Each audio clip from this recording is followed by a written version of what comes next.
this video, I'm going to talk about a game that got beaten up even before it was released, and it's a game that received quite a thrashing. I'm talking about the game Suicide Squad. Yes, Suicide Squad. It's a game developed by Rocksteady, the studio known for the Batman Arkham series. Now, when a studio that hasn't done anything new for years gets excited, but something happened. Before releasing the game, Rocksteady invited some press outlets to their office to try the game. People who played the game spent about 3 to 5 hours, and none of them liked it. Due to the nature of being a live service game, there's already a bias against it, and I also have a significant bias against live service game concepts. I don't like how they bring down companies and degrade the quality of their work. We've seen this over the years with games like Anthem.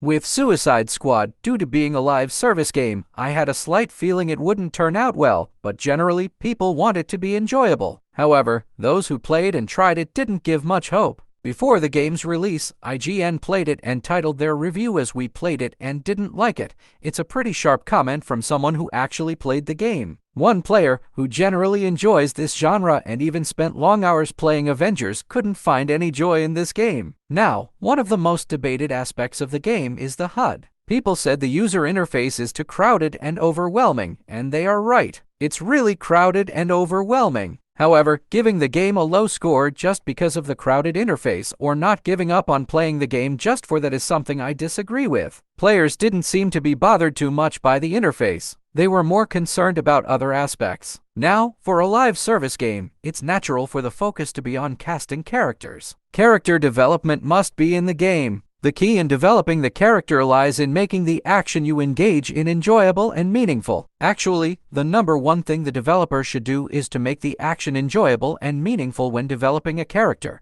and it seems like this is where Suicide Squad failed. The action side doesn't seem to be satisfying enough, as many have pointed out. Boss fights, especially the Flash boss, are the most discussed topics in the game. People who enjoy beating classic enemies have found joy in it. Some people really liked the gameplay, jumping here and there, doing things in close combat, and they added special counter mechanics. Rocksteady is truly a pioneer in counter mechanics, as they introduced the counter mechanic in Batman games, and every game started using it. It was simple but very effective. Here, the counter mechanic works like this in this game, as it's a shooter game. When an enemy is about to make a special attack and shoot at you, you can disrupt it by shooting a specific point on the enemy, allowing you to perform a counter attack. Although I haven't tried it, it sounds good. Shooting enemies at weak points, going to them, and finishing them off in close combat looks enjoyable. However, some say that everything becomes too repetitive and the action becomes less enjoyable at times. Some people, for instance, mentioned that during action,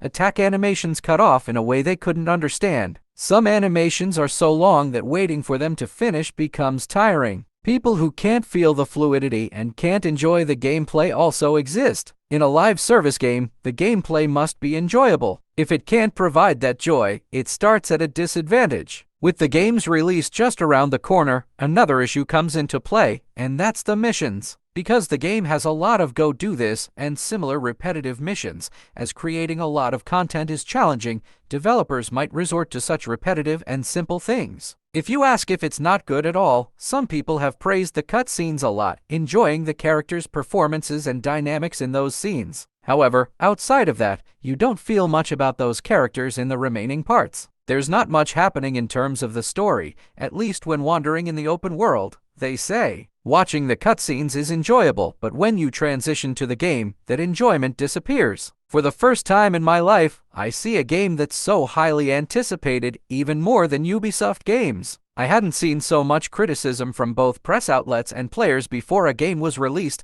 having spent only 3 to 5 hours playing it. I'm extremely curious about the reviews this game will get when it's released. What are your thoughts? Share them in the comments.